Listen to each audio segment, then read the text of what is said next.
গর্তের মুখে পাথর চাপা দিব আর বলে দিব একজন যুবক বাংলার জমিনে বেঁচে থাকতে কিন্তু স্বৈরাচারকে বাংলার জমিনে এক মুহূর্তের জন্য দাঁড়াতে দেওয়া হবে না।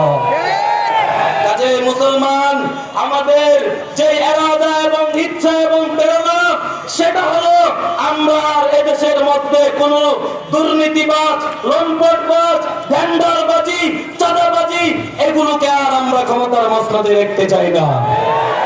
কাজে মুসলমান অনেক দেখেছি আমরা স্বাধীনতা আন্দোলনের পর থেকে, সেই আমরা বলে থাকি মুজিবের ভাষণ, আইয়ুব খানের শাসন, জিয়া কেটেছে খাল, এরশাদের নানান তাল, ফখরুদ্দিন, মঈনুদ্দিন সবগুলো একদিন দেখা শেষ, সামনে কোরআনের বাংলাদেশ।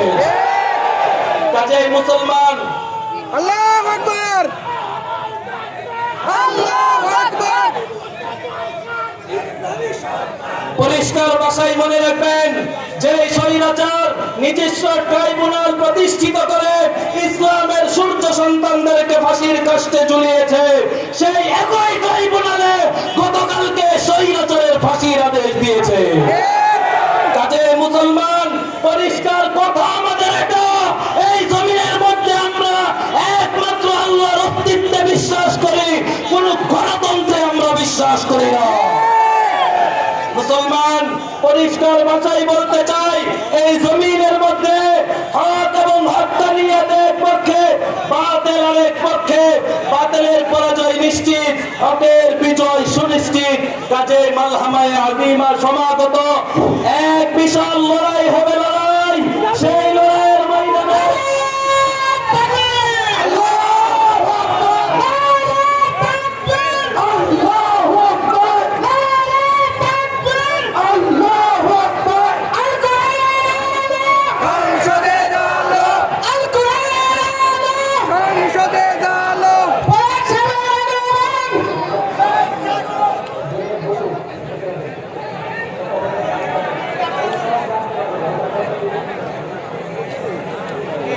কাজে মুসলমান একটু আপনারা ধৈর্য সহকারে বসে, নজর চলে আসছেন, ইনশাআল্লাহ শুরু করবেন। শেষ কথা বলতে চাই, ইনশাআল্লাহ মালহামায়ে আযীমা সমাগত, এক বিশাল লড়াই হবে, লড়াই যেই লড়াইয়ের ময়দানে এক পক্ষে থাকবে কুফর, আরেক পক্ষে থাকবে ঈমান, এক পক্ষে থাকবে শিরক, আরেক পক্ষে থাকবে তাওহীদ, এক পক্ষে থাকবে হক, আরেক পক্ষে থাকবে বাতিল।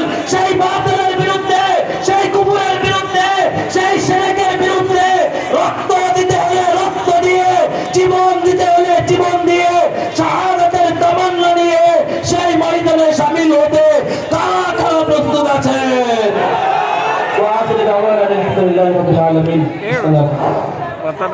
আলহামদুলিল্লাহ, এ পর্যায়ে